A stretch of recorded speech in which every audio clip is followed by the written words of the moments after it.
Hello and welcome back to my channel K drama tales. तो friends, कैसे हैं आप सब लोग। आज हम देखने वाले हैं हमारे legend of the blue sea series का एपिसोड नंबर 15। जी हाँ, एपिसोड का रिव्यू स्टार्ट करने से पहले अगर आपने पिछले एपिसोड नहीं देखे हैं तो प्लीज़ पहले के 14th एपिसोड का लिंक मैं ऊपर आई बटन में और नीचे डिस्क्रिप्शन बॉक्स में भी प्रोवाइड करी हो, तो आप पहले वो चेक कर लीजिए। और आप में से अगर कोई नया है तो please subscribe to my channel, ताकि अभी जो 5 एपिसोड रह गए हैं वो भी आपको मिल जाए, जिससे कि आप ये amazing series legend of the blue sea series को आप कंप्लीट देख पाएंगे। चलिए स्टार्ट करते हैं हमारा 15th एपिसोड। तो जैसा कि हमने पिछले एपिसोड में देखा, मरमेड अपने मन में बोलती है कि जुंजे, जब तक तुम जिंदा हो तब तक ही मैं जिंदा रह सकती हूँ। अगर तुम्हें कुछ हो गया तो मेरा दिल काम करना बंद कर देगा और मैं मर जाऊंगी। जुंजे ये सब सुनता है और उसे पूछता है कि तुम क्यों मरने वाली हो, क्या ये सब सच है। मरमेड शिमचंग उससे पूछते है, तुम कब से मेरी आवाज़ सुन पा रहे हो, क्या पता है तुम्हें मैं कौन हूँ, कहाँ से आई हूँ। जुंजे कहता है, हाँ सब पता है मुझे, सब याद आ गया है मुझे कि जिस कमीने ने तुम्हारे ऊपर छाता पकड़ा था जब बारिश हो रही थी, और जिस लड़की बाज ने तुम्हारे लिए रामेन बनाया था वो मैं ही हूँ। तुम ही हो जिसने स्पेन में मुझे पानी में डूबने से बचाया था, और तुम एक मरमेड हो जिसने मेरी पेन वाली सारी मेमोरीज इरेज कर दी। अब तुम मुझे बताओ ये मरने की क्या बात है। फिर मरमेड उसे उसके टाइम लिमिट के बारे में बताती है कि कैसे वो ये वादा नहीं कर सकती कि उसके बाद वो किसी और के साथ खुश रह पाएगी, क्योंकि उसके लिए ऐसे किसी और से प्यार करना और जुंजे के बिना जीना पॉसिबल नहीं है, क्योंकि मरमेड अपनी लाइफ में सिर्फ एक ही बार एक ही आदमी से प्यार कर सकती है, और अगर उसे कुछ हो गया तो वो भी मर जाती है। फिर जुंजे अपने आप को ही कोसता है कि मतलब ये मादेयन की वजह से नहीं, तुम अगर मरोगी तो मेरी वजह से, क्या मैं तुम्हारी मौत के लिए जिम्मेदार बनूंगा। फिर वो बहुत ही ज्यादा अपसेट होता है। मरमेड उसको बोलने का ट्राई कर रही होती कि ऐसा नहीं है, तुम अपसेट मत हो, ये तुम्हारी कोई गलती नहीं है। मरमेड जो है वो वहाँ से चली जाती है, वो भी हर्ट हो जाती है और अंदर जाकर अपने रूम में रोने लगती है। यहाँ बालकनी में जुंजे अकेला ही सोच रहा होता है, तभी वहाँ पे नामदो आ जाता है। वो कहता है, अरे क्या हुआ, तुम्हारे शिमचंग का फिर से झगड़ा हो गया क्या। वो कितने जोर जोर से रो रही है अपने कमरे में, और अगर तुम उसका दिल तोड़ने वाले हो तो इससे पहले तुम उसके साथ ब्रेकअप कर लेना चाहिए। फिर जुंजे गुस्सा होता है कि क्यों सब लोग मुझे उसके साथ ब्रेकअप करने के लिए बोल रहे हैं। ये उसे याद आता है कि कैसे उस साइकेट्रिस्ट डॉक्टर ने भी उसे कहा होता है कि वो जहाँ से आई है उसे वहाँ भेज दो, तभी तुम उसको सेफ रख पाओगे। वो उसे कहता है कि मैं जानता हूँ कि वो जब यहाँ आई थी वो अपनी ग्रेड की वजह से आई थी, अपने लालच की वजह से आई थी, लेकिन उसे यहाँ रखना ये मेरा लालच, मैंने आज तक उसे सिवाय आंसू के कुछ नहीं दिया, इसलिए मैं उसके लिए कुछ करना चाहता हूँ। फिर वो अंदर जाता है अपने कमरे में। तब मरमेड जब ऊपर से नीचे आती है तो उसको बताती कि मुझे तुम्हें एक चीज़ बतानी है जुंजे। एक्चुअली दोपहर जब घर में कोई नहीं था तो इस बात का फ़ायदा उठा के मैं जब स्विमिंग कर रही थी तब नामदो ने मुझे देख लिया, और इसीलिए मुझे उसकी मेमोरी इरेज करनी पड़ी। तो जुंजे कहता है कि हाँ अच्छा किया। तो वो कहती है, लेकिन वो सब तो ठीक है, लेकिन जिस तरह से उसके, क्या अब तुम मुझे हेट नहीं करते, या फिर मुझे डर नहीं लगा तुम्हें ये जान के कि मैं एक मरमेड हूँ। और कहता है, नहीं, क्योंकि मैं पहले से जानता था कि तुम एक अजीब लड़की हो, और बस ये कि तुम एक लड़की नहीं हो, एक मरमेड हो, लेकिन वो सब ठीक है। तो इसी बात का डर था कि कहीं अगर तुम मुझे हेट करने लग गए तो हर रात में बस ये सोचती थी कि क्या होगा अगर कल को तुम्हें मेरी सच्चाई का पता चलेगा, तुम मुझे हेट करो, ये मेरा सबसे ज़्यादा स्केरियस्ट ड्रीम था। तो कहता है, मेरा स्केरियस्ट ड्रीम पता है क्या है, कि सब कुछ रिपीट होगा। फिर वो उसे पूछते कि क्या रिपीट होगा जुंजे। तो जुंजे उसे म्यूज़ियम ले जाता है और वहाँ जाके वो उसे दामरंग का पोर्ट्रेट दिखाता है। वो पोर्ट्रेट देख के बोलती कि ये तो बिल्कुल तुम्हारी तरह दिखता है। तो वो कहता है, हाँ मुझे पता है, लेकिन मैं इससे हैंडसम दिखता हूँ। फिर वो बोलती है कि ये क्या है जुंजे। तो वो बताता है कि ये दामरंग है, और इसकी स्टोरी पता है क्या है, इसने भी एक मरमेड से प्यार किया था और वो उसकी आवाज़ सुनने लगा था। फिर पूरी कहानी तुम्हें बताता हूँ। वो बचपन में समंदर में गिर गया था, तब एक मरमेड ने उसकी जान बचाई थी, और क्योंकि उसका मरमेड का रूप उसने देख लिया था उसने उसकी मेमोरी इरेज कर दी। बाद में जब वो फिर से उससे मिला तो वो दोनों दोस्त बन गए, अच्छी मेमोरीज क्रिएट की, लेकिन बाद में उस लड़के की एक दूसरी लड़की से शादी हो गई। फिर वो अपनी सुहागरात के दिन भाग गया, और फिर उसने समंदर में कूदा ये सोच के कि मरमेड आके उसे बचाएगी। मरमेड वहाँ आके मरमेड ने उससे आके बचा तो लिया, लेकिन उसने उसकी मेमोरीज इरेज कर दी, क्योंकि ताकि वो ठीक से रह पाए। लेकिन फिर भी किस्मत यही चाहती थी कि वो दोनों मिले, इसलिए कई सालों बाद वो दोनों मिलते हैं। डामरे वो टाउन हेड बन जाता है उस गाँव का, और मरमेड वहाँ पे जाल में फंसी होती है। फिर वो उसे बचा लेता है, उसे समंदर में छोड़ देता है। फिर क्या हुआ उस कहानी में, क्या हुआ उन दोनों का, तब जुंजे ये बता नहीं पाता कि किस तरह से वो दोनों मर गए, किस तरह से उन लोगों ने उनकी जान ले ली। इसलिए वो उसे झूठ बोलता है कि कुछ नहीं। फिर वो दोनों साथ में रहने लगे और अच्छे से वो एक साथ बूढ़े हुए और एक साथ मर गए। फिर वो बोलते हैं फिर ये स्कैरी ड्रीम कैसे, ये तो ब्यूटीफुल ड्रीम हुआ ना, मैं भी तुम्हारे साथ ओल्ड होना चाहती हूँ, तुम्हारे साथ रहना चाहती हूँ और तुम्हारे साथ ही मरना चाहती हूँ। फिर वो कहता है लेकिन वो ठीक है, बस मुझे डर इस बात का है कि जैसे तुमने कहा कि तुम्हारी साथ करती है, मेरी फीलिंग्स पर डिपेंड करती है। तुम्हें तो पता है ना आजकल कितने सारे लवी डवी कपल भी ब्रेकअप कर लेते हैं, क्योंकि फीलिंग्स चेंज हो जाती है, इंसान चेंज हो जाते हैं, अच्छे शादियाँ टूट जाती है, डिवोर्सेस हो जाते हैं। तो अगर तुम्हारी लाइफ मेरी फीलिंग्स पर डिपेंड है तो मुझे डर लगता है कि कल को अगर मेरी फीलिंग्स चेंज हो गई तो तुम्हारा क्या होगा। फिर वो बोलते ये तो काफ़ी अनफेयर है कि तुम मेरी दिल की आवाज़ सुन सकते हो लेकिन मैं तुम्हारे दिल की आवाज़ नहीं सुन सकती। फिर वो दोनों वहाँ से घर चले जाते हैं। जुंजे की जो माँ है यानी वो मेड, वो सेक्रेटरी नाम की वाइफ को कॉल ट्राई कर रही होती है लेकिन वो फ़ोन नहीं उठाती। तभी हम देखते हैं कि वहाँ पे एक ब्लैक कार उसका पीछा कर रही होती है। फिर वो घर के अंदर चली जाती है।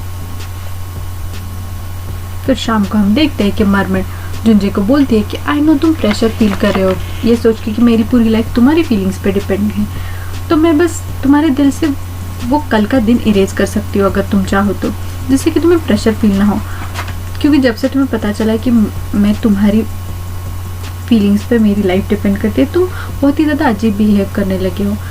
फिर अगर तुम्हारी मेमोरीज इरेज हो जाएंगी तो हम सब नॉर्मल हो जाएंगे। तो वो उसकी मेमोरी इरेज करने के लिए उसके पीछे भागती है, लेकिन वो नहीं चाहता कि वो मेमोरी इरेज करे, इसलिए वो बस घर में यहाँ से वहाँ भाग रहे होते हैं। वो भागते भागते किचन हॉल में आ जाते हैं। फिर किचन में नामदो और तेहो जो बैठे होते हैं वो ये सब देख रहे होते हैं।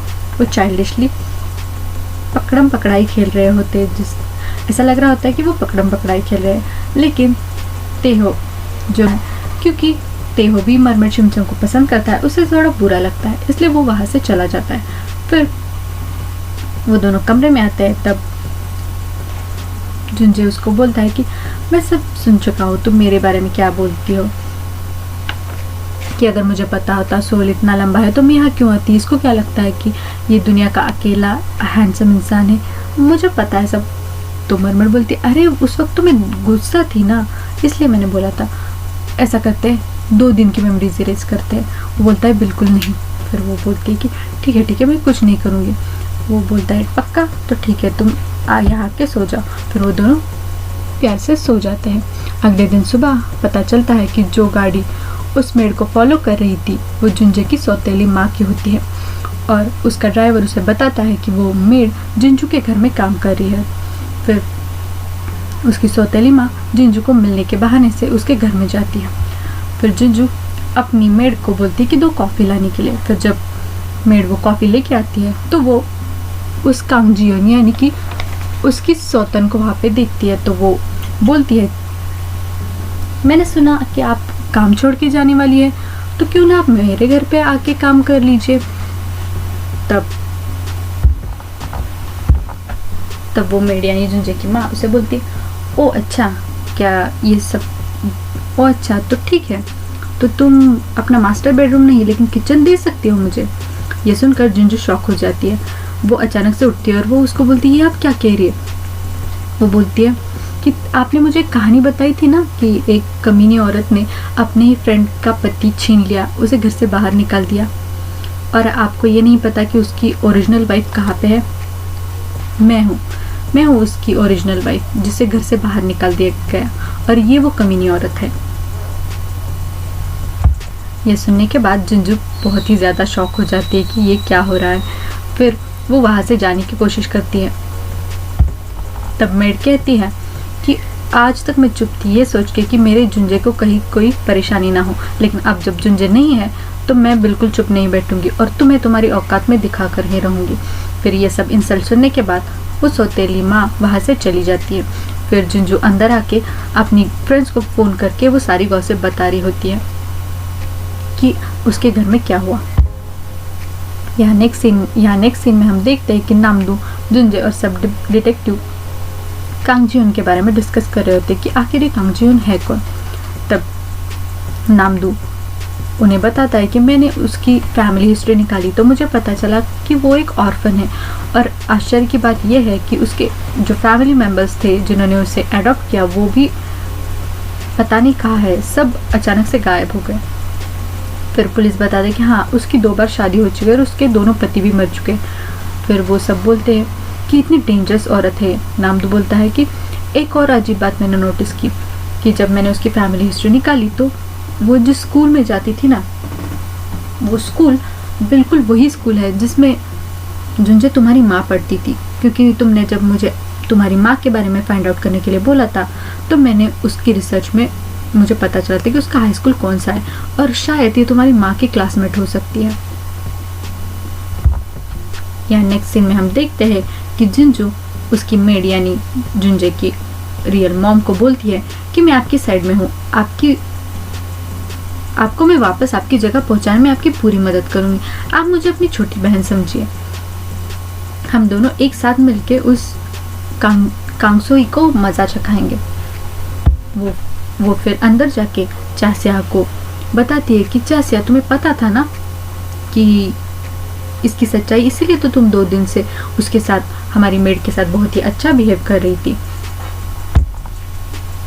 चासिया बोलती कौन सी सच्चाई, आप किस सच्चाई के बारे में बात कर रहे? तो बोलती क्यों अब नाटक कर रही हो, चेयरमैन हो, हमारी मेड चेयरमैन हो की वाइफ है, पहली वाइफ है, ये तुम्हें पता था ना। तो उसे बहुत एक और शॉक लगता है क्योंकि उसे बस इतना ही पता था कि वो हुजुंजे की माँ है, लेकिन अब उसे पता चलता है कि चेयरमैन हु का बेटा यानी हुजुंजे है। तो उसे बहुत ही ज़्यादा शॉक लगता है, इसलिए वो टेंशन के मारे परेशान हो रही होती है। तो इसलिए वो रात को ड्रिंक करने जाती है। फिर वो बहुत ज़्यादा ड्रंक होती है, इसलिए वो तेहो को कॉल करके उसे पिकअप करने के लिए बोलती है। तब जब उस वक्त तेहो गेम खेल रहा होता है, इसलिए वो फ़ोन झट से उठा लेता है। तो उसे बोलती है क्यों, मेरे फ़ोन का इंतज़ार कर रहे थे क्या? वो बोलता है नहीं, बस मैं गेम खेल रहा था। फिर वो कहती है कि मुझे जल्दी से लेने आओ। तब वो जब बाहर निकलता है तब नामदू बोलता है कि तुम कहाँ जा रहे हो? वो कहता है कि मैं क्लब जा रहा हूँ चासिया को लेने। तो बोलता है मैं भी आता हूँ, मैंने सुना है कि वहाँ पे कई सारी मछलियाँ होती है, फ्रेश वाटर, इसका मतलब अच्छा एटमॉस्फेयर होता है। लेकिन ये सारी बातें पीछे से मरमेड सुन लेती है और उसे लगता है कि सच में वहाँ पे फ्रेश वाटर और मछलियाँ होती है, इसलिए वो बोलती है कि मैं भी तुम लोगों के साथ आऊँगी। फिर वो तीनों मिलके क्लब जाते हैं। वहाँ जाके मरमेड देखते कि चासिया अकेले अकेले ड्रिंक करी होती है। वो उससे बोलती कि चासिया तुम अकेली इतनी अच्छी जगह पे आती हो, देखो इतना ज़्यादा मत पियो, लास्ट टाइम मैंने देखा था जुंजे ने बहुत ज़्यादा ड्रिंक किया था और वो क्यूट एक्ट कर रहा था। तब नामदू बोलता है कि वो डिपेंड होता है लोगों पे, क्योंकि चासिया तो बहुत ज़्यादा ड्रंक होने पे लोगों को कॉल करती है और रोती है। फिर जब चासिया गुस्से से नामदू को देखती है तो वो डांस फ्लोर पे चला जाता है और डांस करने लगता है। फिर सब लोग डांस फ्लोर पे जाते हैं और बहुत ज़्यादा एंजॉय करते हैं। तभी हुजुंजे घर आता है और उसे कोई नहीं दिखता।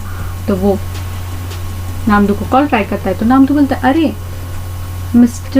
अरे डिटेक्टिव हो, आप कब आए? बोलता है आपकी इन्वेस्टिगेशन ख़त्म हो गई। तो जुंजे बोलता है सब घर में दिखाई नहीं दे रहा, शिमचंग कहाँ पे? वो बोलता है हम सब क्लब आए हैं।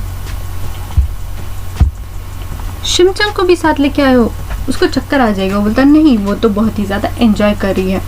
तब जुंजे वहाँ पे आता है और आने के बाद मरमेड शिमचंग को वहाँ से ज़बरदस्ती लेके चला जाता है और ये देख के तेहो भी बहुत ज़्यादा अपसेट हो जाता है। फिर वो जब बाहर निकलते हैं तो वहाँ बारिश हो रही होती है।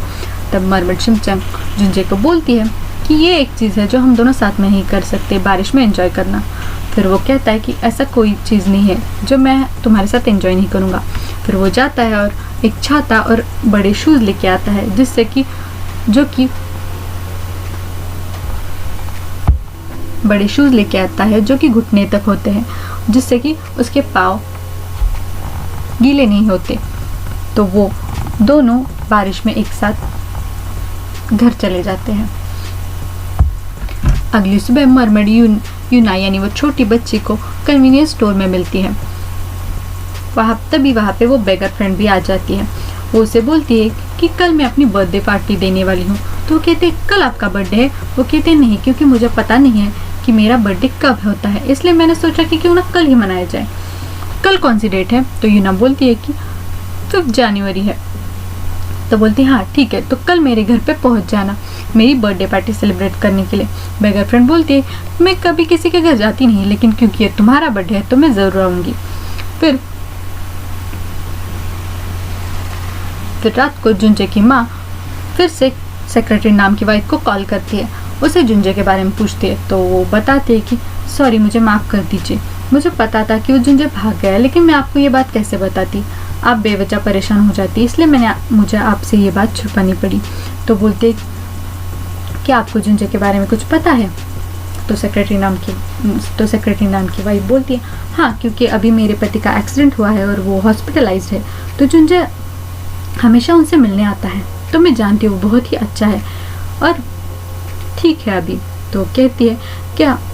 तो जुंजे की माँ कहती है क्या आपके पास उसका नंबर होगा, क्या आप मुझे वो नंबर दे सकती है? वो कहती है हाँ वो ऊपर है, रुको मैं आपके लिए वो नंबर लेके आती हूँ। इसलिए जब थोड़ी देर के लिए सेक्रेटरी नाम की वाइफ उस हॉस्पिटल रूम से बाहर जाती है, तो इसी वक्त का फायदा उठा के चियून उसके अंदर जाता है और वो सेक्रेटरी नाम को बोलता है क्या आपको लगता है कि मेरी माँ का हाथ है इसके पीछे, आपकी इस हालत के पीछे, मातेयन के पीछे? तो उसकी आंखें बहुत ज़्यादा बड़ी हो जाती है क्योंकि वो डर जाता है। तो चियून बोलता है इससे पहले कि आप किसी को बताए, वो तभी उसकी जो ऑक्सीजन मास्क है वो निकाल देता है, जिससे कि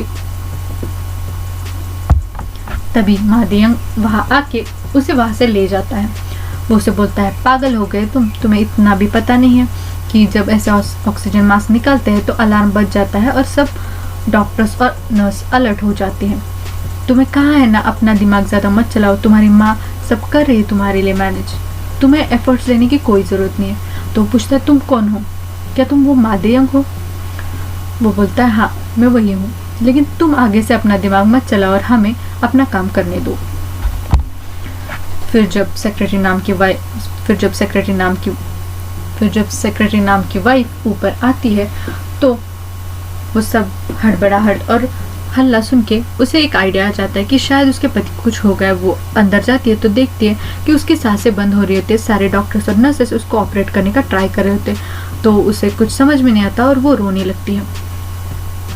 फिर थोड़ी देर बाद वो फ़ोन कट हो जाता है। फिर थोड़ी देर बाद मरमड शिमचंग जुंजे की माँ को फ़ोन करती है और उसे भी अपनी बर्थडे पार्टी पे इनवाइट करती है। पहले तो जुंजे की माँ उसको ना बोलती है, वो कहती कि मैं अभी ज़रा परेशान हूँ, मुझे एक सिचुएशन है जिसके अंदर मैं इसलिए मैं तुम्हारी पार्टी पे नहीं आ सकती। तो लेकिन जब उसे पता चलता है कि मरमड के पेरेंट्स नहीं है तो वो कहती है ठीक है मैं आ जाऊँगी। फिर अगले दिन सुबह हम देखते हैं कि सारी पार्टी के डेकोरेशंस थे और नाम दुख कर रहे होते। तभी यूना भी वहाँ आ जाती है, बेगर फ्रेंड आ जाती है और जुंजे बाहर मरमड शिमचंग के लिए फ्लावर्स और गिफ्ट लेने गया होता है।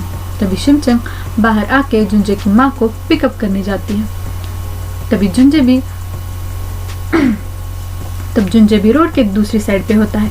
वो देख रहा होता है कि वो शिमचंग किसी के साथ आ रही है। बाद में वो जब सिग्नल पे आते हैं तो शिमचंग भी जुंजे को देख लेती है। फिर वो उसे हाथ करती है तो वो उसे हाई